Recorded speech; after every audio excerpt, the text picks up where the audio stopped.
Frank nawe se wakoraga dancehall cyangwa wakoraga hip hop? Yeah. Man, Eric. Yo. Twereke ibyo ushoboye. Yeah. Fire burn them this area, fire burn them another area, fire burn them over here, over there, and it's so far away. Kumuongo wabezani weza kusonga, sinari na wana nukuru wa musa, mweza wari onde tena wazabao, rawuzigera akwiterera o sinza kwanga, zaora ngukunda, sinzi mamvu ya tumanu kuri njewe mwanga, kandi yaribyo tuzaja dupanga, niwo ufite ibyo ndewe nchaka, kumunzani w'ubwiza baramutse bagupimye bebe basanga nta nenge ufite urakeye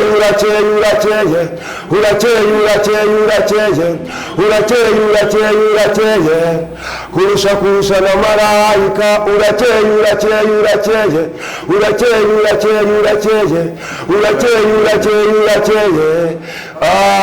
you make me surrender kuva ku mutwe kugera ku birenge n'ukuri nasanze rwose nta nenge reka njyewe mwite umuziranenge kubana nawe ntacyo bitwaye umutima wanjye warawutwaye reka mubaze uri mwene nyina wanjye usa n'izu usa n'ukwezi yamani watubwiye ngo amazina yawe ni Iradukunda Eric bari kumuririmbira niwe yari gutunga agatoki niwe yari ari kuririmbira uri kumuhagarikira icyo waretse arakomeza Eric man potential yawe iri ku rwego rwo hejuru my brother ni ukuvuga ngo iyi boro utwibukize Coga style ariko uramurenze man ntago navuga ko we ibyo byari bya kera ariko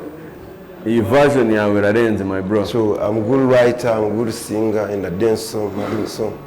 that's special. Okay ngiye ngo ha yes Eric ngewe ikintu navuga confidence urazifite kabise z'umuhanzi wese asaba ariko kuri iyi nshuro ngewe ntabwo ndaguha yes ndaguha oya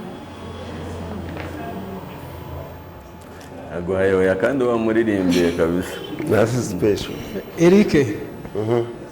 ikintu gitumye uyu mukobwa waririmbiraga guhano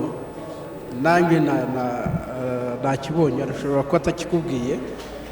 ufite vibe kuri stage nziza ingano uririmba n'ijwi ryawe birajyanye ariko ijwi ntabwo uri kurirekura ryose so nyine urarifata ukarekura igice mfite n'ijwi risumba